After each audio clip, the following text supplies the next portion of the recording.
जब बॉर्डर पे रहते हैं तो हमारे में एक अलग जोश होता है। घर के अंदर हम शांत हो गए हैं, वो अलग बात है। जब रात में हम ड्रेस में होते हैं, यूनिफॉर्म में होते हैं, हम 10 के बराबर अकेले होते हैं। जहाँ से गोली आई वहीं मार दो, ब्रस्ट मार दो। मेरे ख्याल से सरकार से जो गलतियाँ हुई हैं, जो अधिकारियों ने 2.57 का फॉर्मूला जवानों को दिया, वहीं से जवानों की पेंशन डाउन होती चली गई और इसलिए हमारी विधवाओं को बहुत कम मिल रही है।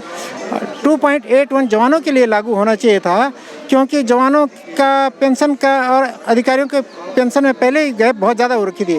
2.81 अगर जवानों के लिए होता तो ये विसंगति आज ख़त्म हो चुकी थी। थोड़ा काफ़ी इनको 25 हज़ार रुपये तक मिल रहा होता, लेकिन इन्होंने जो है ना अफसर को तो 2.81 दे दिया और इनको 2.57। तो पहले से जो नीचे थे लोग, उनकी पेंशन आज भी वहीं रह गई। तो इसके बारे में तो मेरा यही कहना है सर। तो देखिए, काफ़ी सारी विसंगतियां देखने को आ रही है। ये तो देश सेवा हमारा दायित्व है। हम तो बहुत बड़ी खुशी से जब बॉर्डर पे रहते हैं तो हमारे में एक अलग जोश होता है। घर के अंदर हम शांत हो गए हैं, वो अलग बात है। जब रात में हम ड्रेस में होते हैं, यूनिफॉर्म में होते हैं, हम 10 के बराबर अकेले होते हैं। वहाँ देश सेवा का जोश हमारा अलग चीज़ है। जब भी हम सीमा पर रहते हैं। और आपके जज्बे को सलाम भी है। मैं अपनी मर्जी से अपना स्वतंत्र हिसाब से सही रहा। अधिकारियों के साथ में झगड़े भी होते थे, कोई बात नहीं है, लेकिन मैं अपने प्रोफेशन, मेरा क्लरिकल में था, ऑफिशियल था। लेकिन ऑफिशियल होने के बाद में जब सीमा पर हमें कोई नहीं छोड़ता था। जब रात में ड्यूटी श्रीलंका में थे, एनिमी जब अटैक करता था, सेकंड प्रॉपर ड्यूटी हमारा होता था, पक्का 100%। तो जब हमला होता था तभी हम लोगों को ही ढूंढा जाता था और हम प्रॉपर अपनी ड्यूटियाँ निभाते थे। कुछ ऐसी रोचक कहानी बताइए, जो आप लोग सेना पे थे, बॉर्डर पे थे और लड़ते रहे, और फिर क्या कुछ ऐसी घटनाएं घटी जिसकी वजह से नॉवल भी सब दर्शकों का पूर्ण हो और आपको भी वो रोमांचित करे, ऐसा दृश्य? सर, वारफील्ड में वैसे JNK में तो मेरा नॉर्मल रहा, लेकिन श्रीलंका में मैं 1 साल रहा था। वहाँ पर अच्छा अपनी ड्यूटी हमने अच्छे ढंग से की।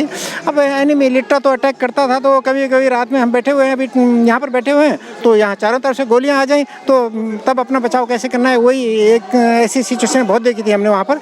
तो कई बार हमले होते रहते थे रात में, तो तब अपने पोजीशन लेना, अपने उसमें जाना, प्रॉपर उनको ऑब्जर्व करना।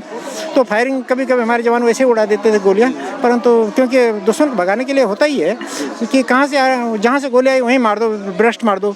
LMG का वो ऊपर टॉप पॉइंट में बैठे हुए हैं, उनको भी वो भी अधिकारी बोलते थे वहाँ ब्रस्ट मार दो, जहाँ से गोली आई उधर ही को मार दो बस। फिर उसके बाद में लिट्टा तो 1 मिनट में भाग जाता था, उसके बाद में वो दिखता ही नहीं था। और एक दिन तो हमारे साथ में लोगों ने दिवाली मनाई, लेकिन मैं देख रहा था कि मेरे सामने दुश्मन दिख नहीं रहा। मैंने गोली फायर नहीं की, मैंने कहा मैं तो नहीं करता भैया फायर। दूसरा बोला दिख रहा है, वो जा रहा है, मैंने ठीक है कर दूसरे दिन गोलियों के खाली कैश ढूंढने हुए, पर दुश्मन तो था ही नहीं, तो मरता क्या। तो कई ऐसे जान पे जोखिम खेलकर आप लोगों ने देश की सेवा की है। तो सर, वही प्रश्न बार बार आता है कि आखिर अधिकारियों ने ऐसा आप लोगों के साथ में 2 तरह का व्यवहार क्यों किया? सर, इन्होंने यहाँ पर जो है ना, जो स्केल 2.57 का फॉर्मूला हमारे लिए अप्लाई किया ना, वहाँ पर गलत हुआ है। ये ऐसा नहीं होना चाहिए। 2.81 का हमारे लिए होना चाहिए, 2.57 इनके लिए होना चाहिए था ये। और पहले भी 6 पे कमीशन में थोड़ा गैपिंग हो गई थी, 7 पे कमीशन में थोड़ा ज़्यादा बढ़ गई है। तो ये पता नहीं किस मानसिकता के साथ में क्या होगा सब। तो हमारे जवान आवाज़ ही नहीं उठाते, कोई बोलने वाला नहीं है। हम डिसिप्लिन हो जा रहे हैं, तो हम स्वतंत्र मज़े से देखते हैं, जो आ गई ठीक है भैया। अभी मुझे भी जो है ना, वर्तमान में पेंशन 31,050 रुपये मेरी है। मेरे साथ में 28 साल मैं 30 साल की नौकरी करके रिटायर्ड हुआ हूँ, सेवानिवृत्त हूँ। और मेरे साथ में जो इन्फेंट्री के JCOs हैं, उनको 28 साल की नौकरी में 31,529 मिल रहा है। मतलब 480 रुपये, 479, 479 रुपये से उसको ज़्यादा मिल रहा है। तो हमने सोचा अभी इस पे कमीशन में ठीक हो जाएगा, लेकिन इस पे कमीशन में सरकार ने क्या किया, सूबेदारों का नाम ही हटा दिया। वही तो OROP 2 में बहुत सारी विसंगतियां आ गई। साथ ही MSP की यदि हम बात करें तो उसमें भी एक बहुत बड़ा जो है वो अंतर सामने आता है। MSP में सर अधिकारियों के का और हमारा गैप बहुत ज़्यादा है। तो न JCOs का कोई अपग्रेड नहीं किया, JCOs को OR में PBOR में शो कर दिया। और JCO बनना एक जवान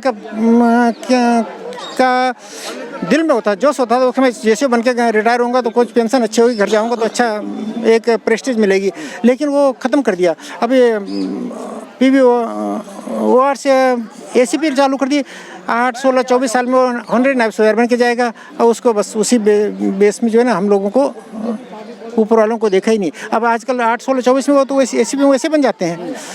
यहाँ कैडर कोर्स प्रमोशन की कोई ज़रूरत ही नहीं है। कैडर कोर्स प्रमोशन लेके जो पहले जवान चलते थे तो उसमें 20 साल में भी अपना प्रॉपर टाइम पर सभी पास कर रहा है, टेस्ट पास कर रहा है, फिजिकली फिट है, तो उसको प्रमोशन के बेनिफिट अच्छे रहते थे। तो ऊपर जाते जाते अपनी जोन में तो हम ऐसे निकल गए। तो हम लोगों के साथ में तो कोई एसीपी नहीं, कोई कुछ नहीं मिला। और 8.5 साल की नौकरी में 8 साल में होता है ना, 8.5 साल में रिटायर हुए लास्ट टाइम में, तो वो ऑनरेरी का वो भी चला गया, खत्म हो गया, कैपिंग भी खत्म हो गई। ऐसी विसंगतियाँ आखिर कब तक बर्दाश्त होगा? और अब एक उम्र का एक अलग पड़ाव आ गया है जहाँ पर आप लोगों को होना चाहिए था कि आप घर में रहें और चीज़ों को देखें समझें। तो एक बहुत बड़ा समय तो आपका सेना पे निकल गया, बॉर्डरों पे निकल गया। तो अभी आपको नहीं लगता है कि आपके साथ में कुछ ना कुछ बदइंसाफ़ी हो रही है? हमारे साथ में अन्याय ही है सर। ये अभी जो है ना, देखो जैसे कुछ नहीं मिलने का मतलब क्या है कि एक 30 साल की नौकरी वाले को मिलेगा नहीं, 28 साल वाले को ज़्यादा मिल रहा था। अभी तो खैर वो विसंगति सरकार की नॉलेज में हमने लिया है, लेकिन कुछ करेगी। लेकिन अगर इसी तरह से हम सोचते रहते सरकार अपने आप करेगी तो कहाँ करती। ये उन्होंने तो अब की बार कृषि कर दिया ना। और जहाँ तक एमएसपी का सवाल है सर, एमएसपी में अफसरों के साथ में ठीक है। जो मिलिट्री नर्सिंग सर्विस आई, जो महिलाएं आई, जो नर्सेज हैं, वो पहले एएमसी के नायक के बराबर होता था उनका। आज वो अधिकारी बन गए हैं, अधिकारी लेवल में आ गए, उनको अच्छा इंक्रीज कर दिया। और जवानों का इसके हाथ में कुछ भी नहीं किया। और जवानों को भी तो कुछ ऊपर उठाते हैं। तो सरकार से सर क्या हम बराबर नहीं मांगते कुछ तो। बारी बारी से सभी लोग कुछ ना कुछ कह ही रहे हैं, तो अपने तरीके से किस तरीके से आप इसको विरोध करेंगे या क्या कहेंगे आप? सरकार को जुडिशियसली काम लेना चाहिए सर। जो जवानों का हक बनता है उसके हिसाब से देना चाहिए। और इस हिसाब से ये बराबर से जो कम सर्विस वाले को कम होता है, ज़्यादा वाले को ज़्यादा होता है। यहाँ तो पहले ABCDE ग्रुप होते थे और BCDE को सबको Y ग्रुप में कर दिया आज की डेट में।